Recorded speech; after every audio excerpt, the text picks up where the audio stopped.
Raiders looking to go on a 3-game win streak in Havre. We start in the first and 10. Jackson Clemmer set in motion.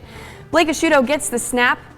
Play action. Asciutto throws wide receiver screen to Sawyer Cleveland. Cleveland takes it 20 yards, putting the Raiders in good position to get some points on the board. So the Raiders are going to capitalize. Lights jump off sides, but looks like it'll be a free play. Asciutto with a dime piece to a covered Clemmer. The tight end makes the catch as he's falling into the end zone. Add on 6 to the board. Raiders on top first in Montana, 7-0. And then we head into the second. Lights looking to even out the score, but they have a long way to go and not sure they're going to be able to do it against this Raider defense. The D-line getting to work and getting to the quarterback. Down goes Ashton Pat as he takes the sack. Later in the second, Raiders driving on offense. Asciutto with time in the pocket. Then a dart to Moku Noah in the middle of the field. What a catch. A few drives later, Raiders in the red zone. Asciutto steps up in the pocket, then lets it rip to Ted Wickman in the paint. Raiders go up 14-0 to exit the half. Here's Coach Brown after 2. It started really slow. I thought, I don't want to say we overlooked Montana Northern, but it's such a long trip for us, and to get here and playing in an environment, that's not, easily excitable, and our guys, it took us, all of two quarters and a halftime to kind of refocus and relock in and understand, what we're trying to accomplish. So I was really, not pleased with our energy and our focus in the first half. I didn't go into halftime and chew anyone, but I just told the guys, man, we need to play our level of football.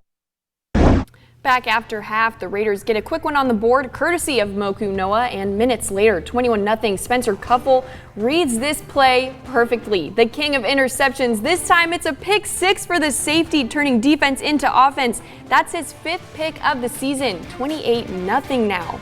4 minutes left in the third. The one and only Avery McQuaig getting it done on the ground. The senior rips it up the middle, makes the defender miss, and he's in. 35-0. SOU extends their lead. Into the fourth, the Lights get on the board, but then they miss the extra point, so no harm done. 35-6. Raiders still with a handle on things. Play for 4, stay for 4. Raiders looking to stick the dagger in. Champ Robertson punches this one in from 1 yard out. The Lights would get another one on the board, but it wouldn't be enough. The final 42-13 SOU. With that win, the Raiders are now on a 3-game win streak, completing that feat for the first time since 2019. Here's Coach Brown after the blowout win. We came out in the second half, and we started off with a long touchdown to Moku there, and then we turn around with a pick 6, and that's when really things started rolling for us. I mean, if you look at it, our offense needs to do a better job of protecting our defense. I think our defense is playing really, really well, and our offense has got to do a better job of not turning the ball over and giving our chance. And I got to do a better job of making decisions and not putting our defense, at midfield to start a drive. So we've got to learn some from there, but I really think, we're flying around. We're continuing to pressure the quarterback. I think Spencer Cuffle leads the conference in interceptions, and Noah Turnbull continues to be a presence, rushing the quarterback, along with, I think Braden Yee had another sack today. Gabe Thomas had another sack today. So we're doing a good job of getting after the quarterback and turning the ball over.